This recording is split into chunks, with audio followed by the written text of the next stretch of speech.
Los cuervos no deberían volar en círculos sobre cuerpos que aún caminan. Eso fue lo primero que pensé cuando vi a Javier de pie, en medio del maizal que habíamos sembrado juntos hacía apenas unas semanas, con el sol aún bajo en el horizonte y ese silencio que a veces anuncia una tormenta o una desgracia, aunque en esta tierra seca uno nunca espera ninguna de las dos cosas. Si disfrutas de este relato, suscríbete y deja tu like. Lo que viene a continuación te pondrá los pelos de punta. Tenía la cabeza ladeada, como si escuchara algo que venía desde debajo de la tierra o quizás desde dentro de sí mismo, y aunque le gritamos una y otra vez, y yo incluso di unos pasos en su dirección con el corazón golpeando mi pecho, él no respondió, no se movió, no parpadeó, no respiró, solo temblaba como si algo le recorriera el cuerpo por dentro.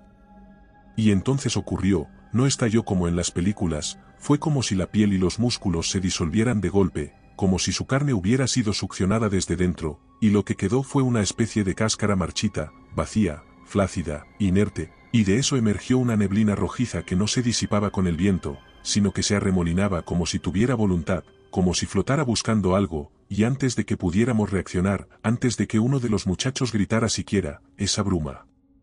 fue absorbida por una sombra que nadie vio del todo, pero que todos sentimos pasar junto a nosotros, helada y densa, como si la misma parca se hubiera acercado a olfatearnos. Corrimos, claro que corrimos, y mientras el maizal crujía a nuestro alrededor y el polvo se levantaba con cada paso, lo único que podía pensar era que eso no era natural, no era un accidente, ni una insolación, ni una alucinación colectiva por el cansancio, eso era otra cosa, algo que nos estaba cazando, algo que había estado allí mucho antes de que nosotros plantáramos esa cosecha maldita. Nos dispersamos cada uno buscando refugio entre los graneros, las camionetas y los cercos de alambre, como si esas estructuras pudieran protegernos de lo que fuera que se lo había llevado. Después de una hora, nos fuimos reuniendo de nuevo, temblando, sucios, sin aliento, y sin saber cómo explicar lo que habíamos presenciado. Nadie quería decirlo en voz alta, pero todos lo sabíamos, nuestro amigo no había fallecido de una forma normal, su cuerpo no había sido víctima de un arma, ni de un animal salvaje, su cuerpo había sido vaciado, devorado por dentro, y lo que absorbió esa neblina roja era algo más profundo, algo que estaba en él pero que no se podía ver ni tocar, como si lo hubieran despojado de su esencia misma, de su alma. Esa noche, nadie durmió, nos quedamos juntos, con las escopetas en las manos, la radio encendida en un murmullo constante que no lograba ahogar los crujidos de la madera o los pasos lejanos en la grava. Al día siguiente, el cielo amaneció limpio, sin una sola nube, pero el maizal apestaba a carne podrida y a algo más, algo que no supe describir entonces, un olor metálico y dulce al mismo tiempo. Encontramos a Víctor ese mediodía, o lo que quedaba de él, colgando del espantapájaros como si alguien o algo lo hubiera colocado allí a propósito, con las manos extendidas hacia los lados, el torso abierto en canal y sin una sola gota. Fue entonces cuando me di cuenta que era algo más antiguo, más frío, una entidad que solo aparecía cuando quería alimentarse, cuando necesitaba vaciarnos de eso que nos hace humanos, lo que no se ve en una autopsia ni se mide en exámenes forenses. Esa cosa no dejaba huellas, no rompía ramas, no hacía crujir hojas secas ni agitaba el aire con su paso, no emitía el más mínimo sonido, como si se moviera en un plano ligeramente distinto del nuestro, como si no perteneciera del todo a este mundo, pero aún así la podíamos sentir, y lo hacía de una manera que era peor que cualquier rugido o golpe o chillido de un animal, lo hacía a través del suelo, del polvo, de las raíces, con una vibración tenue pero constante, como si la tierra misma se estremeciera con su presencia, como si cada grano de arena reconociera su llegada y lo anunciara con un sonido que solo se percibía con los huesos, con la médula. Relatos como este son parte de nuestro libro en Amazon. Encuéntralo en la descripción. Lo sentí la noche siguiente, cuando tratábamos de descansar dentro del cobertizo, con las puertas aseguradas con cadenas y los tractores empujados contra los accesos como si fueran a detener una tormenta, y aún así ninguno pudo dormir, porque el suelo temblaba con una frecuencia rítmica, viva, como si algo gigantesco respirara debajo del rancho, como si cada exhalación subterránea trajera consigo el olor dulzón de la carne recién abierta, y con cada inspiración nos hacía más débiles, más torpes, más propensos al pánico. Primero fue Enrique, que salió a mear con el rifle colgado al hombro y una linterna que apenas alumbraba medio metro frente a él, y lo único que vimos fue el destello breve de su luz parpadeando como una luciérnaga herida, luego un grito corto, seco, seguido de silencio, y cuando corrimos a buscarlo, solo encontramos su gorra y un círculo de tierra ennegrecida con el mismo aroma a óxido que habíamos olido junto al cuerpo de Javier, un aroma que ya comenzábamos a reconocer como la firma de esa cosa, como una marca química de su paso. Después cayeron los hermanos Cruz, juntos pero no al mismo tiempo. Primero uno desapareció sin que nadie lo notara, como si se hubiera diluido entre la negrura del campo, y el otro lo encontró una hora después, colgado de los pies dentro del silo de maíz, con la garganta desgarrada pero sin una sola gota en el cuerpo, con los ojos abiertos y la boca torcida en un grito que nunca emitió, y antes de que pudiéramos bajarlo o siquiera entender cómo había llegado allí, el otro hermano empezó a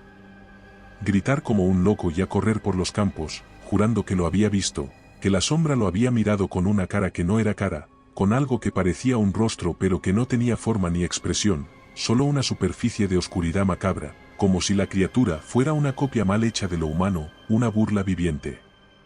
Yo no dormía, ni comía, apenas respiraba con normalidad, y mi mundo se redujo a sobrevivir minuto a minuto, a no parpadear demasiado tiempo seguido, a no apartarme nunca de la escopeta aunque supiera en el fondo que no me iba a servir de nada, porque esa cosa no era de carne, no era de hueso, ni gemía, y cuando finalmente la vi, cuando realmente la vi por primera vez, lo supe, lo entendí en un segundo, supe que estábamos condenados desde el momento en que pisamos esas tierras con nuestras botas y nuestras máquinas, desde que arrancamos la tierra para sembrar, desde que molestamos a algo que llevaba siglos enterrado. Era de noche, una noche sin luna, tan negra que ni las estrellas se atrevían a brillar, y yo estaba escondido dentro del cobertizo del tractor, con los ojos pegados a una rendija entre las tablas podridas y las manos clavadas en el metal oxidado del capó, cuando la sombra se deslizó entre los árboles, no caminaba, no flotaba, simplemente se movía, como un desgarro en el espacio, y se detuvo sobre el cuerpo de Esteban, que estaba en el suelo desde hacía unas horas, sin vida, con el pecho hundido. Este vídeo es posible gracias a nuestros miembros. Gracias por hacer esto posible.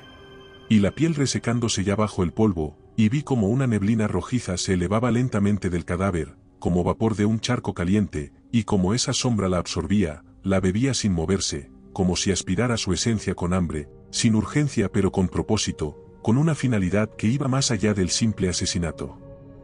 Intenté alertar a alguien, corrí hasta el pueblo la mañana siguiente, cubierto de tierra y con los labios partidos por la sed, gritando incoherencias mientras la gente del bar me miraba como si fuera un loco, como si hubiera perdido la cabeza bajo el sol, y cuando finalmente llegaron los forenses y los policías, y recorrieron el campo durante días, lo único que encontraron fueron restos, fragmentos, huesos desperdigados a lo largo de casi 20 kilómetros, sin lógica, sin patrón, algunos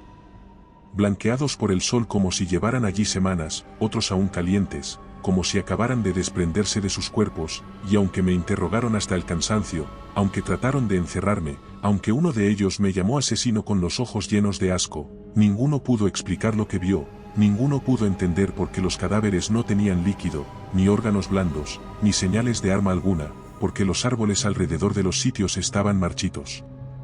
Me interrogaron durante días, en una sala fría del condado, con paredes de cemento y un ventilador que giraba lento, en sus cabezas solo cabía una explicación, que yo era un asesino, que yo me había vuelto loco, y que había hecho pedazos a mis compañeros. Mostraban fotos sobre la mesa, y me hablaban con voz baja pero firme, como si quisieran convencerme de una verdad que jamás había existido, y yo los miraba en silencio, a veces con los ojos cerrados, a veces clavando la vista en una esquina vacía, porque sabía que las palabras eran inútiles, sabía que lo que yo había visto no se podía contar sin parecer un loco, sabía que, aunque pusieran 1000 cámaras en esa tierra maldita, jamás verían a esa cosa si ella no quería ser vista. Me dejó vivir y no sé por qué, quizás porque necesitaba un testigo, quizás porque ya no tenía hambre, quizás porque al acabar con todo se sació durante un tiempo, o quizás, y esta idea es la que más me quita el sueño, me dejó vivo porque alimentarse no era su único objetivo, quizás le bastaba con sembrar el miedo en alguien, con dejar una huella en la mente de un solo hombre, una cicatriz tan profunda que nunca pudiera cerrarse, y yo fui ese hombre, yo fui el recipiente de su última mirada, sí. Es que esa oscuridad tenía ojos. Salí libre por falta de pruebas, por presión mediática, por interferencia legal o simplemente porque nadie quería admitir que no tenían nada, pero eso no significó nada, porque el pueblo nunca olvidó, los vecinos dejaron de saludar, algunos pintaron amenazas en mi granero, los pocos que aún me hablaban lo hacían por lástima o por curiosidad morbosa, y los demás cruzaban la calle al verme, y aunque me alejé de ese lugar, aunque vendí lo que quedaba del rancho por una miseria y cambié de nombre y de ciudad, cada vez que camino por un campo de tierra agrietada, cada vez que escucho a los cuervos graznar en el silencio, cada vez que el suelo tiembla aunque sea levemente, siento como regresa, como se insinúa, como me recuerda que no se ha ido. Porque esto no ha terminado, yo lo sé, porque aún siento esa vibración en la base del cráneo cuando cierro los ojos, porque a veces despierto bañado en sudor y con los oídos llenos de un zumbido que no viene de este mundo, porque hay noches en que el aire se vuelve denso sin razón y los perros del barrio comienzan a aullar sin causa aparente, y sé que me está buscando, o simplemente que me está observando, que nunca se alejó del todo, que dejó en mí una parte de sí, y si un día desaparezco sin. Si te está gustando este relato, suscríbete. Y recuerda que comentando nos ayudas a llegar a más gente, siempre os leemos a todos. Si no sabes qué comentar, siempre puedes poner misterioso en los comentarios. Dejar rastro, si me encuentran como a los otros, hecho pedazos, vacío, con la carne seca y los ojos huecos, entonces sabrán que he dicho la verdad. Y si estás escuchando esto, si alguien ha encontrado mi grabación, mis notas, este relato que me he atrevido a dejar como testimonio, entonces solo te pido una cosa, una sola, por lo que más quieras, no te acerques a ese campo, no pises esa tierra, no remuevas la tierra donde la sombra se alimentó, porque no es que no puedan acabar con ella, es que nunca lo intentaron, porque nadie puede acabar con lo que no está vivo. Y si alguna vez sientes que la tierra respira bajo tus pies, si el aire se vuelve más espeso de pronto y una niebla sin origen se arremolina cerca de ti, entonces corre, no mires atrás, no grites, no pienses, corre hasta que las piernas no te respondan y aún entonces arrástrate, porque si te alcanza, no quedará de ti más que un recuerdo, o ni siquiera eso. Si te ha gustado este relato, aquí tienes otro que te pondrá los pelos de punta. Si buscas historias más intensas, en nuestro canal de relatos largos te esperan narraciones de más de una hora. Y si quieres llevar el terror contigo, nuestro libro en Amazon tiene historias exclusivas. Buenas noches, desde Terreno Misterioso.